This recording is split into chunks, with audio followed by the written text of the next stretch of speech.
Colonel Lim Soo-jin stood on the parade ground of Camp Geneva, watching her soldiers remove their blue Peacekeeper helmets for the last time. These men and women had spent years learning how to stop fights, how to calm angry aliens, how to find peaceful solutions to violent problems. Now they were learning how to be soldiers again. "Squad leaders report," she called out. Her sergeant stepped forward. These were veterans who had served in dozens of peacekeeping missions across the galaxy. Their faces were grim but determined. "First company ready for combat conversion, Colonel," said Sergeant Park Hyun-soo. He had been keeping peace on alien worlds for 12 years. Now he was learning how to make war. "Second company weapons training complete," reported Sergeant Lee Mi-young. "The old skills come back faster than expected." Soo-jin nodded. It was true. Humans had been warriors long before they became peacekeepers. The instincts were still there, buried under years of diplomatic training. But when the right switches were flipped, when the right orders were given, the old nature emerged. Above them, transport ships landed and took off constantly. Blue peacekeeping equipment was being replaced with black combat gear. Stun weapons were swapped for lethal ones. Communication devices designed for negotiation were replaced with military command systems. "Colonel," her aide called out. "Message from Earth Command. Operation Awakening is proceeding on schedule." Soo-jin looked up at the sky. Somewhere out there, on Mars and Luna and a dozen colony worlds, the same transformation was happening. Humanity was remembering how to be dangerous. On Mars, Chief Engineer Bae Sung-ho watched massive construction robots retool themselves for war. These machines had spent decades building cities and terraforming planets. Their programming was being changed. Now they would build weapons and war machines. "How long to convert the mining lasers?" he asked his assistant. 6 hours for basic modification," came the reply. 48 hours for full military specification." Sung-ho nodded. The galaxy saw these as peaceful industrial tools. They did not know that every human mining laser could be turned into a ship-killing weapon with simple modifications. Every construction robot could become a combat unit. Every civilian factory could produce military equipment. The Martian colonies had been built to be self-sufficient. Now that self-sufficiency would serve a different purpose. Mars would become a fortress world, its factories producing weapons that the galaxy had not seen for 2 centuries. At the Luna orbital shipyards, Admiral Jong Woo-jin walked through construction bays that had been sealed since the last great human war. Massive shapes hung in the darkness, half-finished ships that had been abandoned when humanity chose peace over conquest. "Begin construction on the Retribution-class dreadnoughts," he ordered. "I want the first one combat-ready in 30 days. His chief engineer looked worried. "Admiral, these designs are 200 years old. We do not even know if they will work." "They will work," Woo-jin said firmly. "Human engineering does not become obsolete. We build things to last." The sealed bays filled with light and activity. Robotic construction systems that had slept for generations came online. The skeletal frames of warships began to grow like metal flowers blooming in the void. These were not the small patrol boats and escort vessels that the galaxy knew. These were true ships of war, designed to break enemy fleets and shatter worlds. Their weapons could tear apart asteroids. Their armor could withstand the fire of 100 lesser ships. On Europa, Captain An Ji-woo stood before 500 volunteers. These were former peacekeepers who had served with Timon at various times. They had asked to be part of something new, something that honored their fallen friend. "You are now the 1st Vengeance Corps," she told them. "Your job is simple. Find the people responsible for Taemin's death. Make sure they face justice." "What kind of justice?" asked Sergeant Oh Tae-hyun. An's smile was cold. "The kind that makes sure this never happens again. The Corps would be different from regular military units. They would have special training, special equipment, and special authority. When diplomacy failed, when negotiation was useless, when only force could deliver justice, the Vengeance Corps would act." Deep underground on Earth, Dr. Shin Yuri walked through laboratories that had been closed for 2 centuries. Here were the weapons that humanity had decided were too terrible to use. Devices that could crack planets, machines that could ignite stars. Tools of war that made nuclear weapons look like firecrackers. "Are you sure about this?" asked her assistant, Dr. Kim Jong-soo. Some of these projects were sealed for good reasons.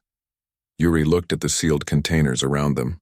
Inside were prototypes and blueprints for weapons that could end civilizations. "Taemin died trying to keep peace. The least we can do is make sure his death was not in vain. She activated a computer terminal that had been dark for generations. Project files appeared on the screen. Nova bombs that could trigger supernovas. Void reapers that existed partially outside normal space.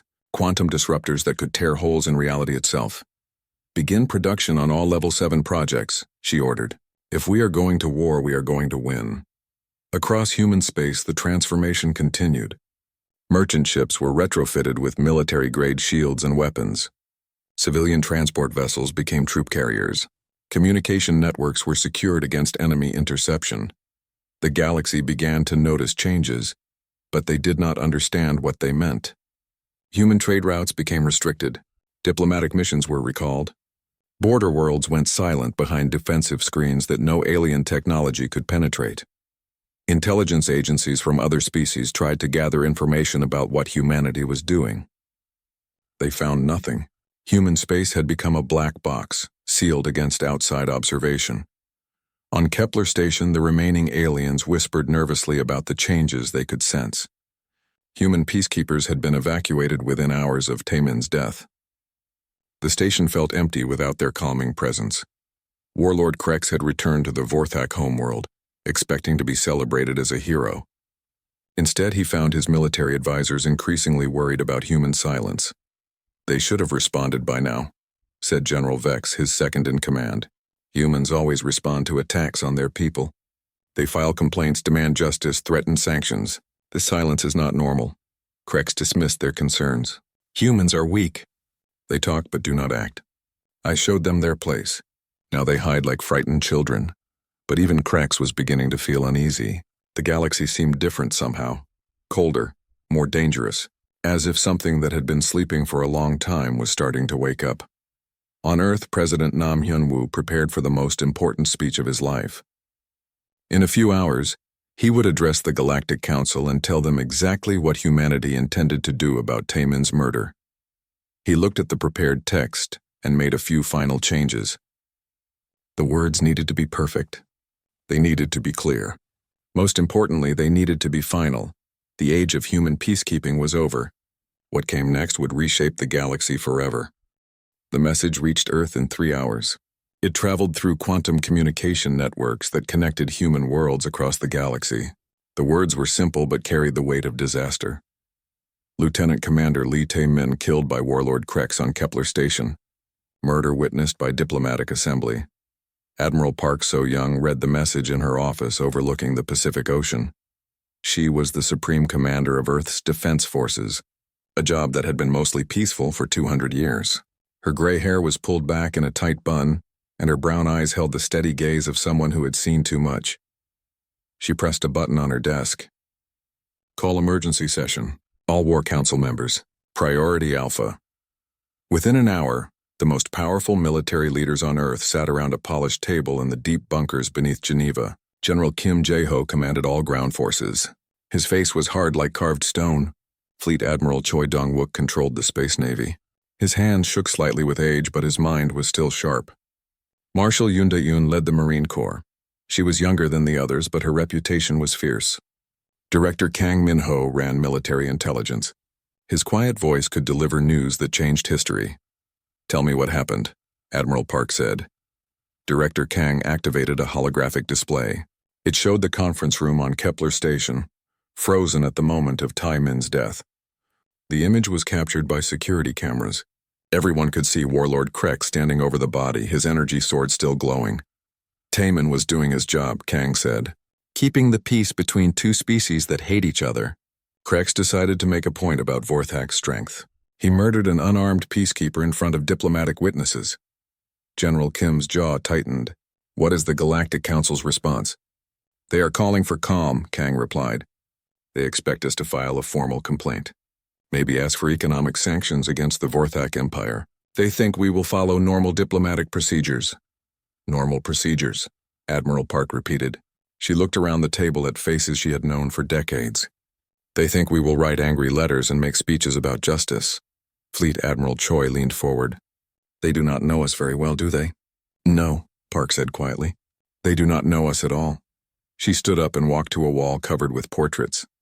These were the faces of human military leaders from centuries past. Generals and admirals who had fought in wars the galaxy had forgotten, wars that humanity had tried to leave behind. 200 years ago, we made a choice, Park said. We had just finished the last great war among human nations. Millions were dead. Our cities were ruins. Our people were broken. She touched one portrait showing a man in an old military uniform. This was my great-grandfather. He fought in that war. He told me something before he died. The room was silent. Everyone waited for her words. He said that humans were too good at war, too good at killing, too good at destroying everything they touched. He said we needed to find another way, or we would destroy ourselves and everyone around us. She turned back to the table. So we became peacekeepers.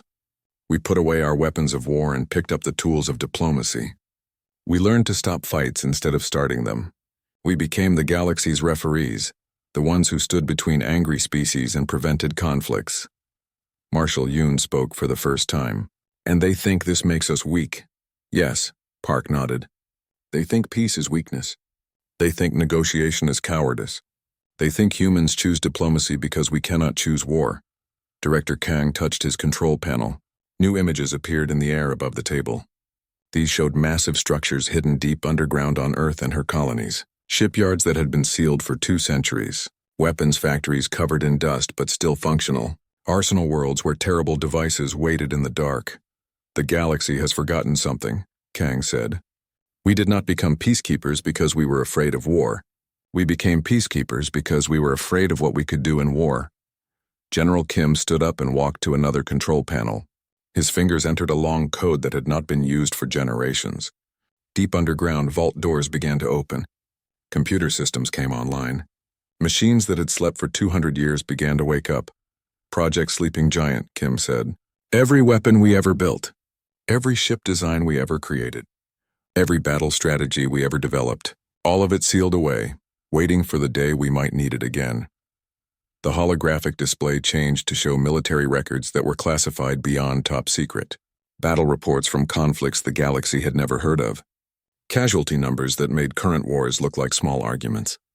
Weapon specifications that could crack planets.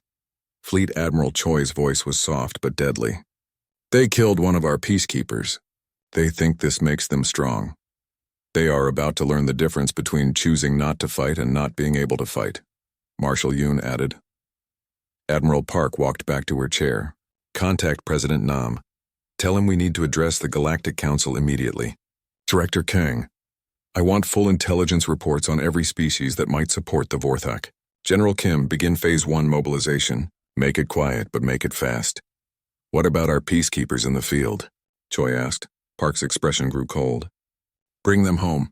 All of them. Their job is finished. And then, Yoon asked. Then we remind the galaxy why we chose peace in the first place. Director Kang looked uncomfortable. Admiral, are you sure about this? Once we open that door, there is no going back. The galaxy will never see us the same way again. Park stared at the image of Taemin's body on the conference room floor. A good man who had spent his life trying to prevent exactly this kind of moment. A man who died believing that words could be stronger than weapons. Taemin believed in peace, she said. He died for it. But peace only works when everyone agrees to follow the rules. The Vorthak have broken those rules. They have chosen war. She looked around the table at the faces of Earth's military leaders. These were people who had spent their careers preventing conflicts, managing tensions, keeping the galaxy stable. Now they would have to remember skills their species had tried to forget. The Galactic Council expects us to complain and ask for justice through proper channels. They expect us to be reasonable and patient and peaceful. Park's voice grew harder. They are going to be very disappointed. General Kim was already making calls to bases around the world. Ancient bunkers were opening. Sealed arsenals were being unlocked. Weapons that had not seen light for 2 centuries were being prepared for use. How long do we have before they realize what is happening? Marshal Yoon asked. Not long, Director Kang replied. But long enough. They still think of us as the peacekeepers who solve their problems and stop their wars. They do not think of us as the species that almost destroyed itself because we were too good at fighting. Admiral Park pressed another button on the table. Across human space, military commanders received orders that they had hoped never to see. The Terran war machine, sleeping for 200 years, began to wake up. They wanted to see human strength, Park said quietly. They are about to get their wish. The lights of Kepler Station glowed against the dark void of space.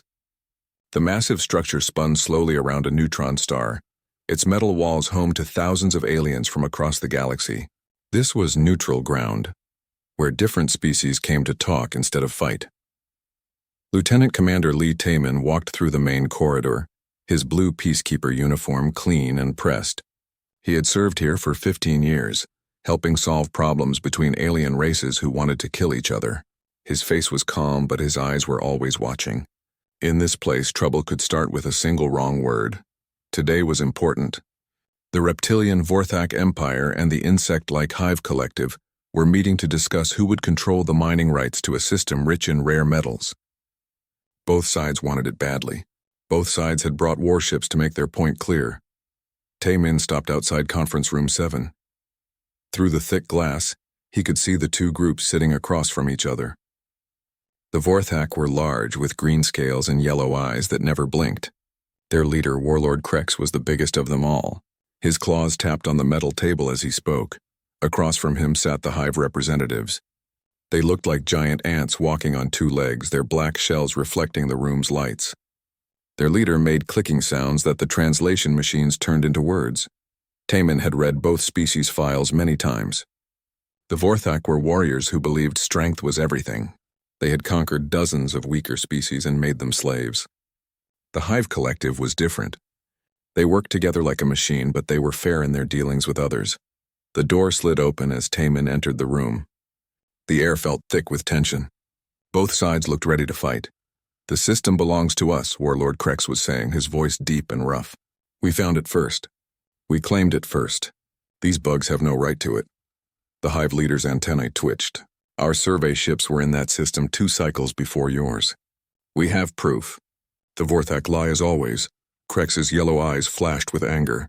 His hand moved toward the weapon at his belt. Taemin stepped forward quickly. "Warlord Krex, please keep your hands on the table," Taemin said in a calm voice. "We are here to talk, not to threaten." The Vorthak leader turned his angry gaze on the human. "You dare tell me what to do, soft skin? Your kind knows nothing of strength. You hide behind words while real warriors claim what is theirs." Taemin had heard this before. Many aliens saw humans as weak because they chose to keep peace instead of making war. They did not understand that sometimes it took more strength to stop a fight than to start one. "I am here to make sure everyone follows the rules," Taemin said. "These rules keep everyone safe. Even you, Warlord." Krex stood up suddenly. He was almost 3 meters tall, his scales gleaming under the lights. "Safe? I need no safety from bugs and humans. The Vorthak take what we want." The Hive leader clicked rapidly. "This is why no one trusts the Vorthak. You break agreements. You ignore laws. You are not civilized." "Civilized?" Krex laughed, a harsh sound like rocks grinding together. "Civilization is for the weak. The strong take. The weak submit. This is the natural order." Taemin moved between them. "Both sides need to calm down. We can solve this problem if we work together." "Work together?" Krex's tail lashed behind him. "With insects? You humans understand nothing. You have never fought a real war. You have never conquered an enemy. You just talk and hope problems go away." "Talking prevents wars," Taemin said. "Wars hurt everyone, even the winners. Wars make us strong." Krex slammed his fist on the table. "Your species is soft because you avoid conflict. You will never understand what real power means." The Hive leader tried to speak, but Krex whirled toward him. "And you insects are worse. You swarm like cowards instead of fighting with honor. Neither of you deserves that system." Taemin stepped closer to Krex. "Warlord, you need to sit down. We can discuss this calmly. Do not touch me, human." Krex's voice was dangerous now. "Do not think your Peacekeeper uniform protects you." "It is not the uniform," Taemin said quietly. "It is what it represents, peace, order. The idea that we can solve problems without violence." Krex stared at him for a long moment. Then he laughed again. "You really believe that, don't you? You think words are stronger than claws and teeth and plasma fire?" "I have seen what violence does," Taemin replied. "It solves nothing. It only creates more problems." "Then you have learned nothing." Krex's hand moved to his belt and drew out a curved blade that glowed with energy. "Let me teach you about real power." The Hive leader jumped back. Alarms began to sound throughout the station. But Taemin did not move. He looked into Krex's yellow eyes without fear. Put the weapon down, Warlord. This is neutral ground. Violence here breaks every law we have. Your laws mean nothing to me. Krex raised the blade. And neither do you. The energy sword came down fast. Taman tried to dodge, but the Vorthak was quicker than he looked. The blade cut deep into the human's chest, burning through flesh and bone. Taman fell to his knees, blood spreading across his blue uniform. He could feel his life flowing out of him. Around the room, aliens stared in shock. No one had ever killed a peacekeeper on neutral ground before. Krex stood over him, the bloody sword still in his hand. This is what strength looks like, human. This is what power really means. Taman's hand moved to the communication device on his belt. With his last bit of strength, he opened a channel to Earth Command. His voice was weak but clear. Tell my wife Hyejin, he whispered. Tell her I kept the peace as long as I could. The light went out of his eyes. Lieutenant Commander Lee Tae-min, who had spent 15 years stopping wars and saving lives, died in a pool of his own blood on the conference room floor. Warlord Krex cleaned his blade and put it away. He looked around the room at the shocked faces of the other aliens. Let this be a lesson, he said. The Vorthak do not negotiate. We take what we want, and we kill anyone who tries to stop us. He walked out of the room, leaving behind the body of a man who had believed that peace was possible, even in a galaxy full of monsters. The Coalition fleet dropped out of hyperspace at the edge of Sol's system, like a metal storm. Over 1,000 ships spread across the void, their weapons powered up and shields at maximum strength. Warlord Krex stood on the bridge of his flagship Bloodfang, watching the tactical display show the positions of human defensive forces. They have fewer than 200 ships, reported his tactical officer. We outnumber them 5-1. Krex nodded, but something felt wrong. Human ships hung in perfect formation near Jupiter's orbit, making no aggressive moves. They simply waited, like predators watching prey walk into a trap. Chancellor Grox wants to know if you are ready to begin the attack, his communications officer said. Tell him we advance in 10 minutes, Krex replied. He had learned to be cautious in his centuries of warfare, but the numbers were clearly in their favor. How dangerous could human peacekeepers really be? Captain Park Jin-ae crouched in the command center of her stealth frigate Shadow of Earth. Her ship was invisible to Coalition sensors, positioned perfectly to strike at their scout vessels. Around her, the crew worked in silent efficiency. Targets acquired, her weapons officer whispered. 12 enemy scouts in range. Fire, Park ordered. The Shadow of Earth's weapons were unlike anything the Coalition had ever faced. They did not produce bright energy beams or explosive missiles. Instead, they bent space itself, creating tears in reality that swallowed enemy ships whole. 12 Coalition scouts simply vanished. One moment they were there, the next they were gone. No explosions, no debris, just empty space where warships had been. What happened to our scouts? Krex demanded, staring at his tactical display. His sensor operators scrambled to find answers, but the human weapons left no trace.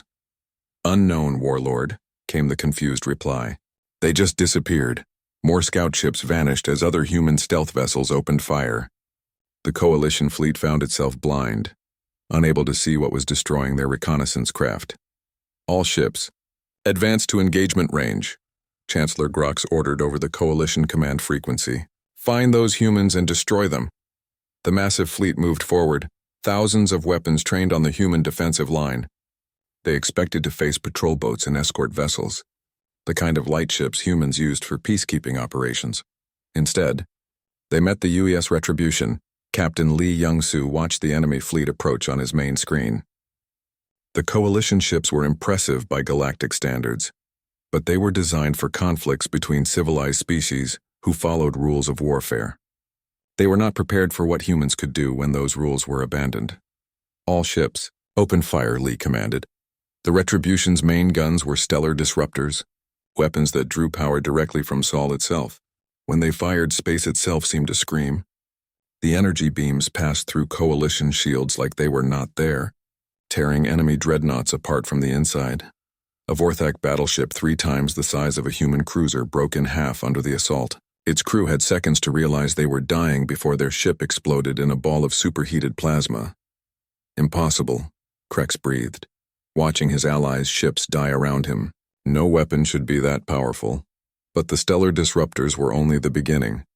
Human cruisers launched fighter squadrons that moved with impossible speed and precision. Led by Commander Oh Jae-min, these pilots had been trained not just in combat, but in terror tactics designed to break enemy morale. The fighters did not simply attack enemy ships. They danced between coalition formations, striking at engines and weapon systems with surgical precision. Coalition pilots found themselves fighting opponents who seemed to predict their every move. How are they so fast? A hegemony pilot screamed over his radio before human fighters destroyed his ship. The answer was simple. Human pilots were not just trained to fight in space. They were trained to fight in 3 dimensions, using gravity wells and orbital mechanics as weapons. Coalition pilots flew like they were still bound to planetary surfaces. Human pilots flew like they belonged in the void. Colonel Lim Soo-jin watched the battle from the assault ship Vengeance. Her mission was different from the fleet engagement. While the main battle raged, she was leading boarding parties onto enemy vessels. "Quantum drop pods ready," her sergeant reported. "Launch," Soo-jin ordered.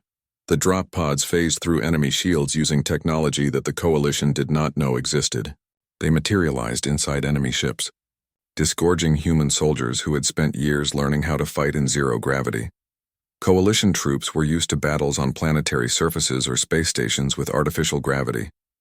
They had no idea how to fight opponents who moved through corridors like dancers, using walls and ceilings as easily as floors. Human soldiers wore armor that could adjust to any gravitational field. Their weapons were designed to function in vacuum. Most importantly, they had been trained in the old human ways of warfare, methods that the galaxy had forgotten. "Deck 7 secured," Soo-jin reported as her team cut through hegemony Marines like they were children, moving to the bridge.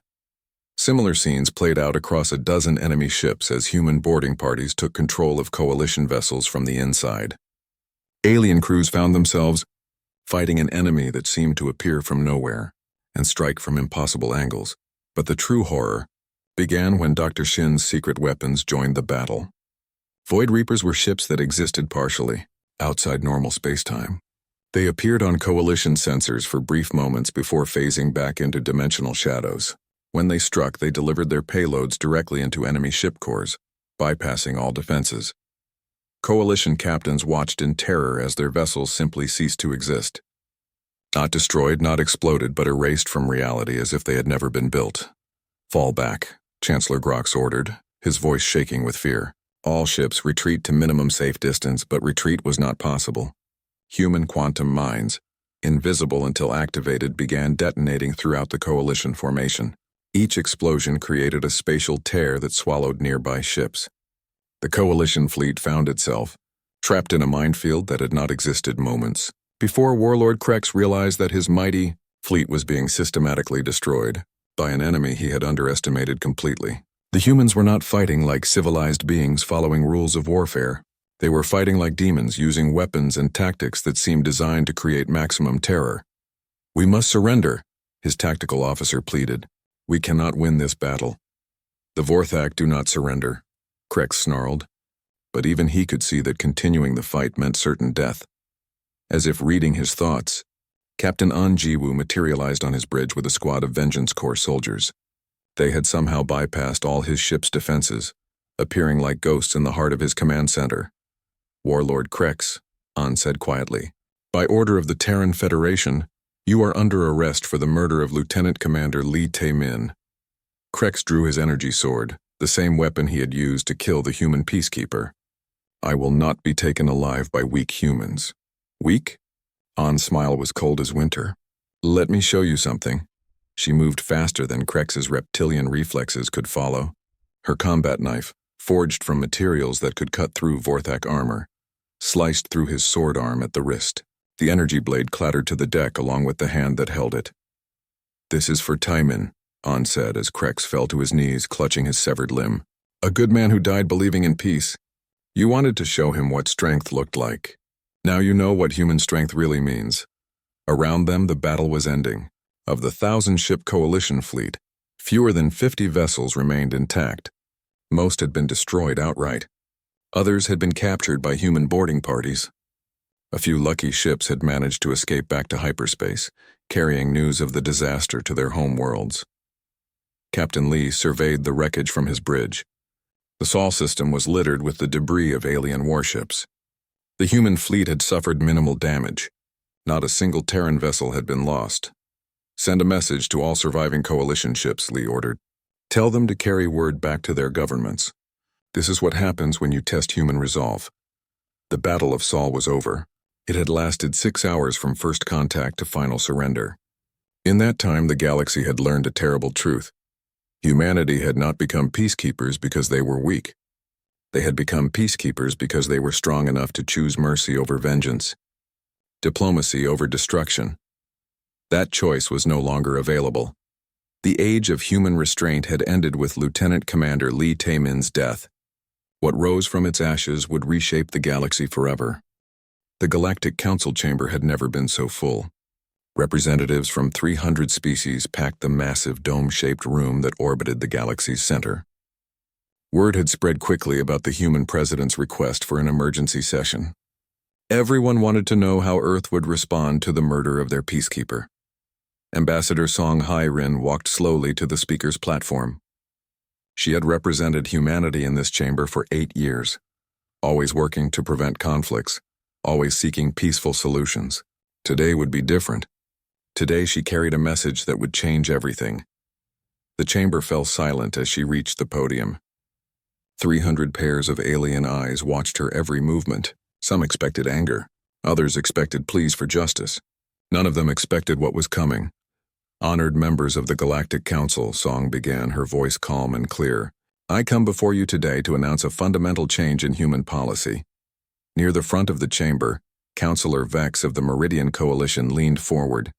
His species controlled most of the galaxy's trade routes. He needed human peacekeepers to keep those routes stable.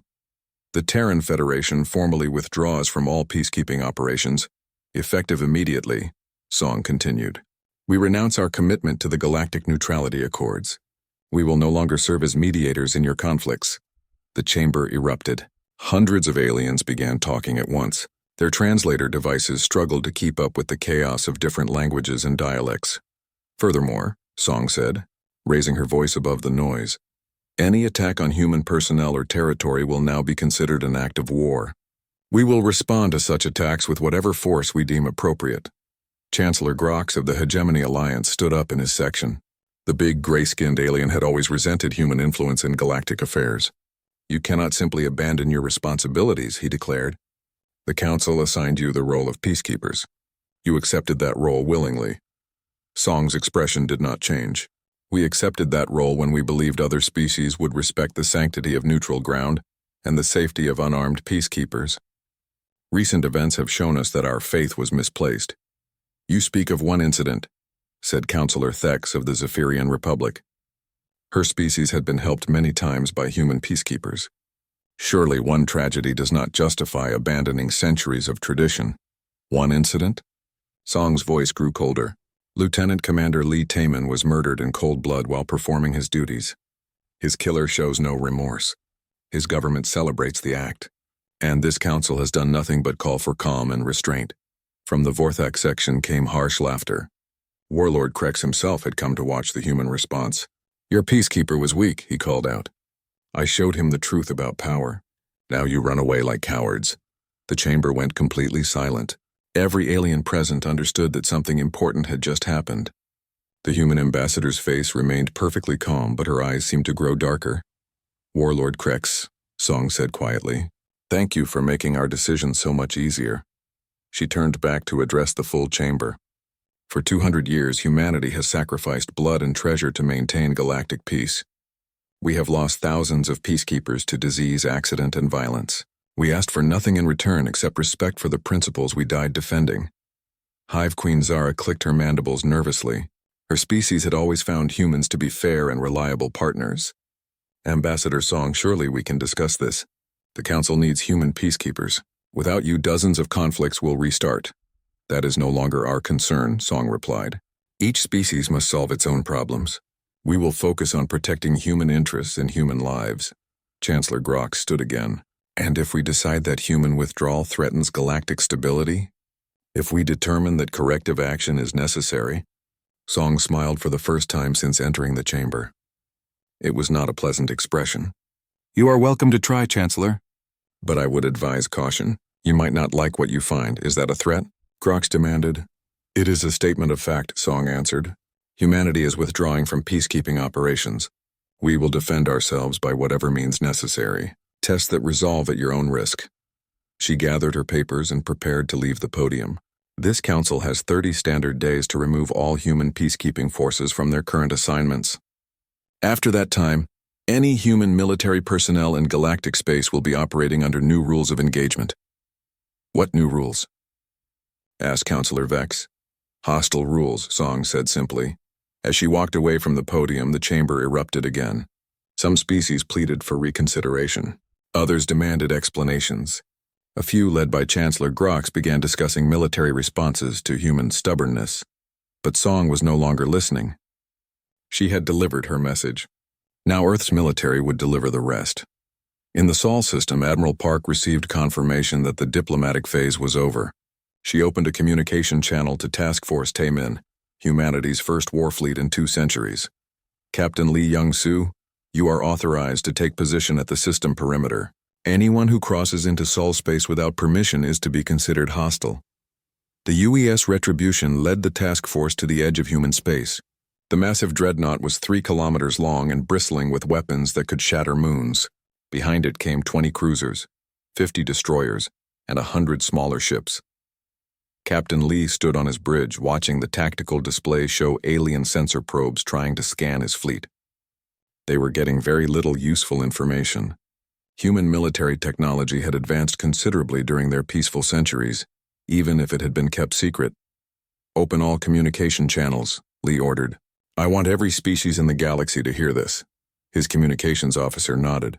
All channels open, Captain. Lee activated his personal transmitter. His voice would reach every inhabited world in the galaxy within hours. This is Captain Lee Young-soo, commanding the Terran Defense Fleet. I am speaking from the boundary of Sol System, the home of humanity. This boundary is now a restricted zone. Any vessel attempting to enter human space without authorization will be destroyed without warning. He paused to let the words sink in across dozens of alien worlds. For 2 centuries, humans have kept your peace. We have stopped your wars. We have saved your lives. We asked only that you respect the neutrality of our peacekeepers and the sanctity of diplomatic ground. You chose to ignore those simple requests. On the Vorthak homeworld, Warlord Krex watched the transmission with growing unease. This did not sound like the weak human response he had expected. You wanted to see human strength, Captain Lee continued. You wanted to test human resolve, very well. But understand this. We are not the same species you think you know. We became peacekeepers not because we feared conflict, but because we understood its true cost. Now you will understand it too. Across the galaxy, military commanders began calculating the size and capabilities of the human fleet. The numbers were disturbing. Intelligence reports suggested that this was only the beginning of human mobilization. This is the boundary, Lee concluded. Cross it and learn why humanity chose peace. We gave you 200 years of stability and safety. In return, you gave us the murder of Lieutenant Commander Lee Taemin. The debt will be paid. The transmission ended, leaving the galaxy in stunned silence. On Kepler Station, the remaining aliens watched human ships arrive to evacuate the last peacekeepers. These vessels moved with military precision, their hulls dark and threatening. Gone were the bright blue markings of the peacekeeping service. These ships wore the black and silver of the Terran Defense Forces. As the last peacekeeper left the station, the alien residents realized that an era was ending. For 2 centuries, humans had stood between the galaxy's various species and their own worst impulses. Now that protection was gone, Chancellor Grox called an emergency meeting of species willing to challenge human withdrawal. The Vorthak Empire agreed immediately. Several smaller militaristic species joined them. Within days, they had assembled a coalition fleet of over 1,000 ships. Humans think they can dictate terms to the rest of the galaxy, Grox declared to his allies. We will show them their proper place. Warlord Krex commanded the largest ship in the coalition fleet. Despite his public confidence, he was beginning to have doubts about the wisdom of this confrontation. Human military technology was largely unknown, hidden for centuries behind peaceful facades. But it was too late for second thoughts. The coalition fleet jumped toward Sol System. expecting to find a small defensive force that could be easily overwhelmed. They found hell waiting for them instead. The wreckage of the Coalition fleet drifted through Sol system like a metal graveyard. Broken ships tumbled slowly through space, their hulls torn open by weapons the galaxy had never imagined. Emergency beacons called out from life pods containing the few survivors of humanity's demonstration of power. President Nam Hyun-woo stood in the observation deck of the Terran command station, watching rescue ships collect enemy survivors. Even in war, humans maintained certain standards. They would treat prisoners fairly, heal the wounded, and eventually return most of them to their homeworlds. But first, those survivors would see something that would change the galaxy forever. Bring the Vorthak flagship alongside, Nam ordered. I want every alien in the galaxy to see what we found inside. The captured ship Bloodfang was towed into Earth's orbital space, its hull scarred by human weapons but still intact. Inside its cargo holds, human inspection teams had made a discovery that explained much about Vorthak aggression. Admiral Park entered the observation deck, her face grim. The intelligence reports are confirmed, Mr. President. The Bloodfang was carrying over 3,000 slaves from 17 different species. The ship's databanks show records of systematic genocide on 12 conquered worlds. Nam nodded slowly. He had suspected something like this. Species that murdered peacekeepers rarely limited their violence to single acts. And the other coalition ships? He asked. Similar patterns, Park replied. The hegemony vessels carried evidence of massive corruption and war crimes. The mercenary ships had holds full of stolen artifacts from destroyed civilizations. Every species that joined the coalition had blood on their hands. This was why humans had become peacekeepers in the first place. Not just to prevent wars, but to protect the innocent from predators who wore the mask of civilization. Now those predators had revealed their true nature. Send the evidence to every news network in the galaxy, Nam ordered. Let them see what kind of species they were defending. Across the galaxy, the revelations caused shockwaves. Citizens of the Meridian Coalition watched in horror as footage showed Vorthak extermination camps. Hive Collective representatives demanded explanations from their government about why they had almost supported such monsters. On the Vorthak homeworld, General Vex stood before the Imperial Council, trying to explain how their mighty fleet had been destroyed so completely. The other Vorthak nobles listened in growing fear as he described weapons that could erase ships from existence. How many humans are there? Asked Counselor Rex, his voice shaking. Intelligence estimates 8 billion on their homeworld alone, Vex replied. Perhaps 15 billion total across their colonies. The council chamber fell silent.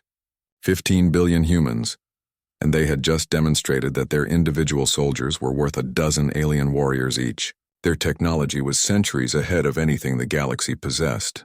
Their tactics were designed not just to win battles, but to break the will of their enemies. We must make peace, Counselor Rex declared. Send an envoy immediately.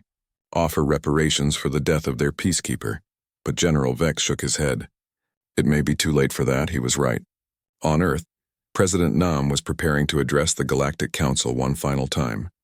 But this would not be a diplomatic speech asking for justice. This would be a declaration of new rules for galactic civilization. The council chamber was nearly empty when Nam's hologram appeared at the speaker's podium. Many species had recalled their representatives after the Battle of Sol, fearing what humanity might do to aliens within their reach. Members of the Galactic Council, Nam began, his voice carrying across empty seats. The Terran Federation has completed its evaluation of galactic civilization. We find it inadequate. The few remaining representatives shifted nervously in their seats. Counselor Vex of the Meridian Coalition tried to speak, but Nam continued without pause. For 2 centuries we served as your peacekeepers. We prevented wars, mediated disputes, and protected the weak from the strong. We asked only that you respect the neutrality of our personnel and the sanctity of diplomatic ground. Instead, you murdered our people and celebrated their deaths. Ambassador Song stood in the gallery, watching her president reshape the galaxy with words as powerful as weapons. The coalition that attacked Sol system included species guilty of slavery, genocide, and systematic oppression. They came not to seek justice, but to preserve their ability to commit atrocities without interference. This council did nothing to stop them. Nam's image looked directly at the few remaining alien representatives. Therefore, the Terran Federation announces the following changes to galactic policy. He activated a holographic display, showing a map of known space. Large sections glowed blue, marked with human symbols. These systems are now under Terran protection. Any species found committing acts of genocide, slavery, or systematic oppression within these zones will face immediate military intervention. The protected zones covered nearly a third of the galaxy, including most of the major trade routes and resource-rich systems. Furthermore, all species wishing to maintain diplomatic relations with humanity must submit to inspection of their military and civilian facilities. We will determine whether your civilizations meet basic standards of decency. Counselor Vex found his voice. You cannot simply take control of galactic space. The Council will never accept such demands. Nam's expression did not change. The Council is welcome to object. We have seen how well your military coalitions perform against human forces. On Mars, General Kim watched his newly constructed war fleets deploy to their assigned sectors. These were not the experimental vessels that had fought at Sol. These were production models, built in quantities that made the galaxy's combined military forces look like a small patrol. Every system marked for protection received a human garrison within days. The aliens living in those systems watched in amazement as human ships eliminated pirates, slavers, and corrupt officials with ruthless efficiency. Captain An led the Vengeance Corps from system to system, hunting down war criminals who had thought themselves beyond justice. Her soldiers moved like ghosts, striking at targets the galaxy had considered untouchable. On Kepler Station, now under human military administration, the alien residents discovered what life was like under Terran law. Crime virtually disappeared overnight. Corruption was eliminated with brutal efficiency. Trade disputes were resolved quickly and fairly. But the changes were not limited to military action. Dr. Shin's research teams began sharing selected human technologies with species that met their moral standards, medical advances, agricultural techniques, and industrial processes that could improve billions of lives. The galaxy learned that human generosity was as overwhelming as human wrath. But it came with a price: complete compliance with Terran ethical standards. 6 months after the Battle of Sol, the transformation was complete. Wars that had raged for centuries ended overnight, not through negotiation but through fear of human intervention. Pirates and slavers found no safe harbors. Corrupt officials discovered that human intelligence networks could find them anywhere. Some species called it tyranny. The Zephyrian Republic filed formal protests about human interference in their internal affairs. The Crystalline Confederacy demanded a return to the old system of non-interference. But the former slaves freed from Vorthek camps called it liberation. The survivors of genocide attempts called it salvation. The weak and oppressed throughout the galaxy called it justice. Admiral Park stood in the memorial garden on Kepler Station, where a simple stone marked the spot where Lieutenant Commander Lee Tae-min had died. The inscription was brief. He kept the peace as long as he could. A young alien approached, one of the species that had been systematically oppressed before human intervention. She placed a small flower at the base of the memorial. "Thank you," the alien whispered. "Thank you for showing them that peace has guardians." Park nodded, understanding that humanity had not abandoned its commitment to peace. They had simply changed how they enforced it. Where once they had offered words and mediation, they now offered ultimatums backed by overwhelming force. The galaxy had learned a terrible lesson. Sometimes the greatest act of peace is making war too costly for those who would break it. Sometimes mercy must be enforced at gunpoint. Sometimes angels must fall to become something stronger. Lieutenant Commander Lee Tae-min had died believing that words could be stronger than weapons. In a way, he had been proven right. The words spoken after his death had changed the galaxy more completely than any war in recorded history. But those words were backed by weapons that could crack worlds and ships that could vanish fleets. The galaxy now understood that human peace was not weakness masked as strength. It was strength so overwhelming that choosing mercy had been an act of supreme confidence. That confidence was gone now, murdered on a conference room floor by a warlord who thought he understood power. In its place was something harder, colder, and infinitely more dangerous. The Terran Federation had become the galaxy's judge, jury, and executioner. They would maintain peace through whatever means necessary. They would protect the innocent by destroying the guilty. They would enforce justice even if it meant ruling through fear.